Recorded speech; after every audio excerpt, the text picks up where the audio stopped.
like them going incognito like Sherlock Holmes and his little homie, Watson. All right, let's talk about some very important Chiefs news, take a look at some noteworthy Chiefs history, and talk about another veteran pass rusher option now that Clowney is GONE, and much more. But first, how about those?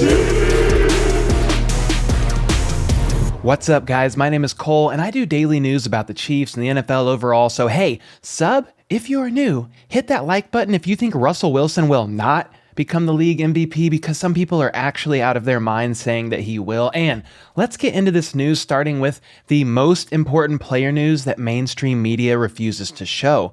Colin Saunders could be seen in St. Louis being wowed by the fact that his GPS showed the arch on it, and then he looks up and sees the arch himself. Skyy Moore can be seen in a photo with receiving legend Andre Reed, and then a video emerged of him scribbling gibberish onto pieces of paper before he appeared in this freaking awesome promo video of himself in his Chiefs uniform, which still has me all hyped up on Mountain Dew, I'm not gonna lie. And hey, Shane Buechele wants to know if his fiance or his dog is eating better. And to that I say, I hope you are feeding your fiance better than your dog, man. I know you have money and all that stuff, but she might leave if you don't treat her right. And staying on dogs here for a moment, CEH would like us to see his dog's ability to listen.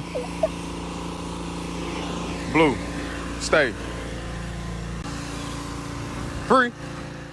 And my favorite part about this video is the fact that CEH uses a blue leash so he doesn't forget the name of his dog, Blue. He's a smart man for that one. And then, stay with me here, guys, because this is important. Did you know that JuJu Smith-Schuster's dog has an Instagram page? And no, I'm not joking. The homie's name is Bougie, and he has over 200,000 followers on his page. Not only that, but he actually posts things, and JuJu responds to him in the comments as if Bougie can actually read what he's saying. He's a cute dog, though, I will give him that, but I definitely learned something new this morning with this one, and I hope you guys now feel better about your life knowing that as well. But more importantly about JuJu is the fact that his foundation and their recent event raised $25,000 for the Boys and Girls Club of LA, which is great. You gotta love that. And then I found out that his mom looks about as old as he does.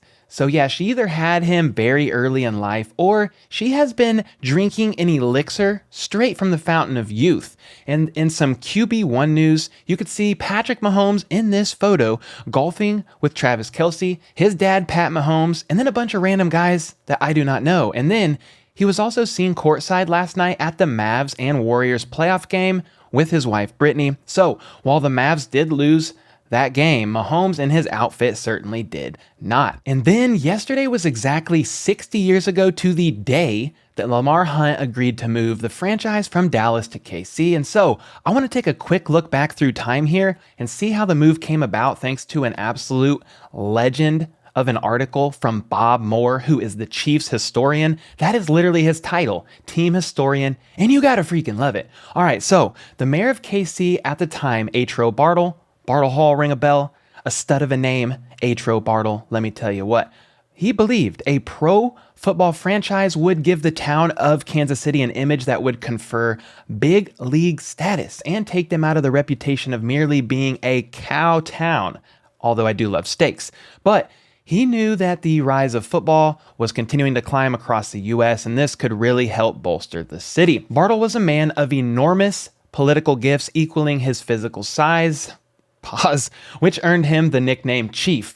Well, Chief was out here making moves. He approached Dallas Texans owner Lamar Hunt shortly after his team had captured its first American Football League championship, and it was timely because Lamar Hunt knew after 3 years of sharing the same stadium with the NFL's Dallas Cowboys that it would be an ongoing war for fans and an uphill battle at that, given the NFL was older and more established. So, after Hunt received a message on Christmas Eve, December 24th, 1962, back in the day, that said, please call Mayor H. Roe Bartle in KC.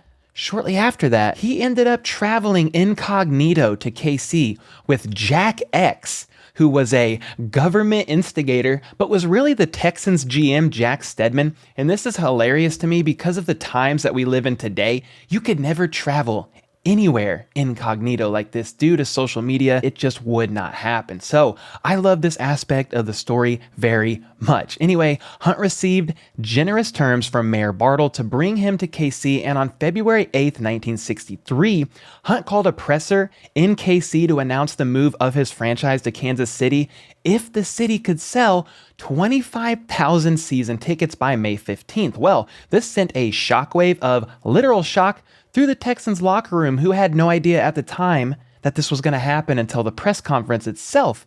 And from there, an aggressive campaign was established to get as many season tickets purchased as possible. They did not play games either, with hundreds of speeches at luncheons, dinner meetings, breakfast sessions, and briefings to key city personnel, as well as reaching out to top business and industrial firms. Aren't you glad you know that one? They ended up selling a total of 15,182 tickets, which was a new record, believe it or not, for an AFL club.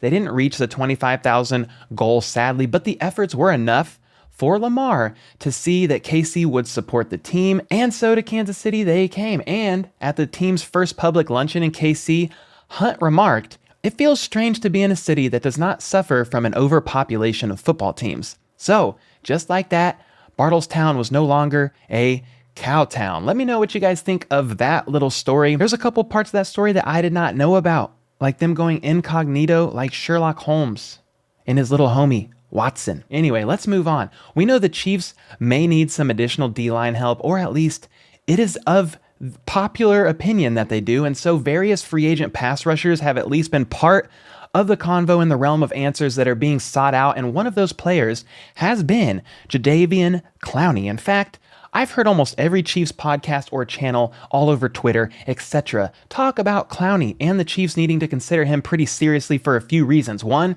he's one of the best remaining pass rushers available in free agency, and two, he came off a nice 9-sack season and is looking pretty good at that. And three, with Melvin Ingram signing with the Dolphins, the thought is we need someone else to fill his shoes, at least for depth and rotational purposes. Well, Clowney's question mark was answered yesterday with an exclamation point when it was announced that he signed back with the Cleveland Browns on a 1-year deal worth $11 million. Though, of course, once we see the actual contract, I'm sure it'll be a little bit more complex than that. This is a bit of a surprise to me, though, because it was initially reported by Jordan Schultz that Clowney was offered a 2-year deal worth up to $24 million. So I think homie may have been wrong, because why would Clowney take a 1-year deal for less money? He wouldn't. Anyway, the reason I even bring this up is because Ian Rappaport also said yesterday that Clowney wanted to be back in Cleveland bad enough that he turned down $14 to $15 million a year offers from other teams on multi-year deals to go back to the Browns. And so, of course,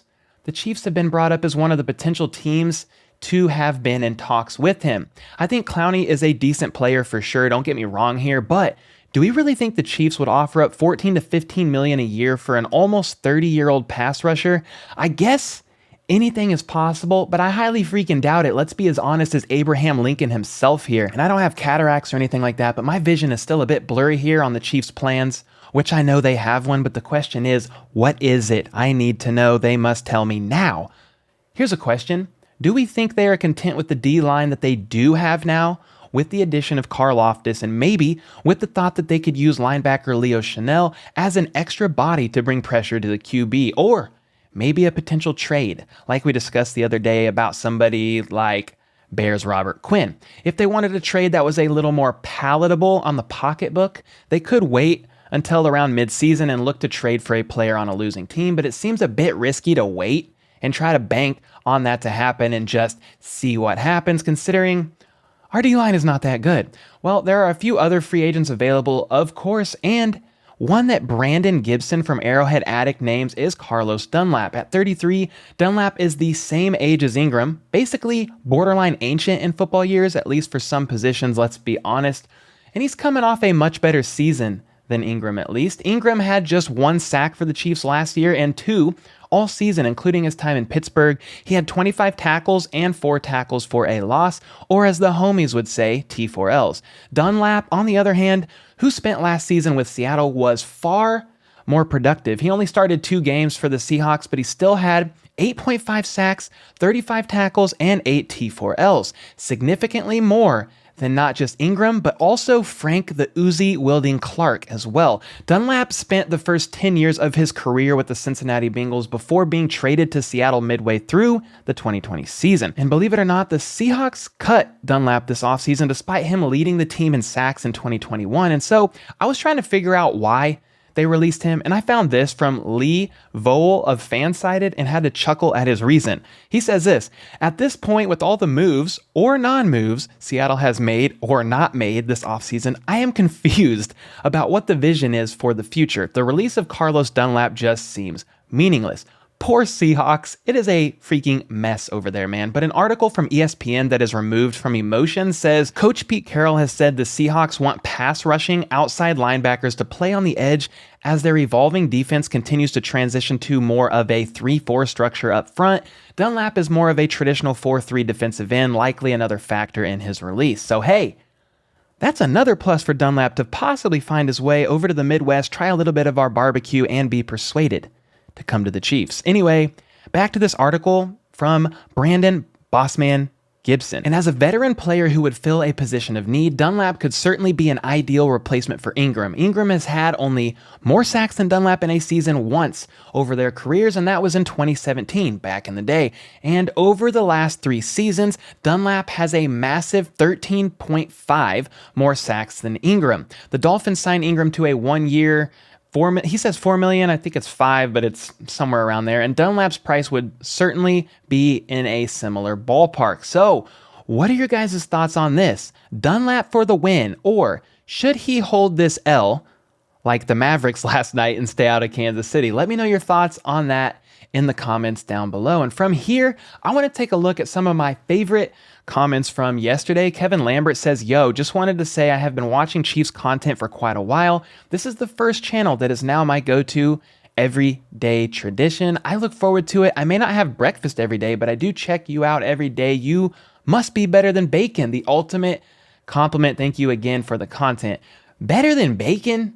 Holy smokes, man. I don't know about all of that, but thank you. Gaspack says, Hardman is definitely our best kept secret. That's why I was so confused by everybody saying we need to find a Tyreek replacement. You can't really replace any player, especially a future HOFer. It sounded funny to say Hall of Famer, but I bet money Hardman is going to have a 1,000-yard season. All right, 1,000 yards. Bold prediction, bud, but I'm freaking here for it. Rob Bob says that Hardman is so fast they could have used him in the new Top Gun. Is Hardman really that fast, bud? He is pretty fast, though. Won't lie. Laniel Lunsford says that Jadeveon Kinnard is most definitely the steal of the draft and the steal of the year. I dig it. Let's go. Derek Smittle, I think is his last name, says it has to be Noah Gray if we're talking about soon to break out under the radar picks. Yeah, I would be curious to see how Noah Gray progresses. I know he had a ton of hype after being drafted. Let's see what happens this season with the homie Gray. J7 says there is no steal of the draft until they actually play down in the NFL. All right, bud, I'm going to need you to relax a bit here. I said, who do you think will be the steal of the draft? As in, do you have any projected thoughts? You must be fun at parties. Mopar Mastodon says, typically my kid takes up all the TV time, so in between monster trucks and Blippi, I've managed to add you into the rotation. Keep up the good work, bro, and Gates is life. Gates is life. Let's freaking go. And I'm glad you could work me into the rotation in between Blippi. I don't even know what that is, but it's got to be a kid's show.